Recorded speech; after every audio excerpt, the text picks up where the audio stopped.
কিছুদিন আগে সুকান্ত বনাম শুভেন্দু কোন্দল প্রকাশ্যে এসেছিল, আর তা নিয়ে অস্বস্তি চরমে উঠেছিল।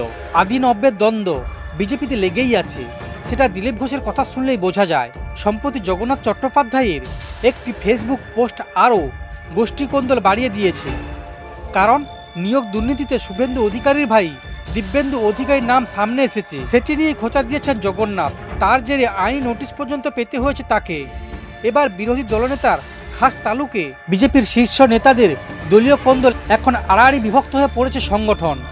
আর সেটা ঘটেছে সাংসদ অভিজিৎ গঙ্গোপাধ্যায় এবং বিজেপি বিধায়ক তাপসী মণ্ডলের মধ্যে। এদিকে হলদিয়ায় ভারতীয় মজদুর সংঘের সমাবেশে আমন্ত্রণ পেলেন না হলদিয়ার বিজেপি বিধায়ক তাপসী মণ্ডল, আর সেই সমাবেশ থেকেই তাপসী মণ্ডলকে কড়া আক্রমণ করলেন বিজেপি সাংসদ অভিজিৎ গঙ্গোপাধ্যায়, যে সাংসদকে এখানে জেতাতে দিনরাত এক করে দিয়েছিলেন তাপসী মণ্ডল।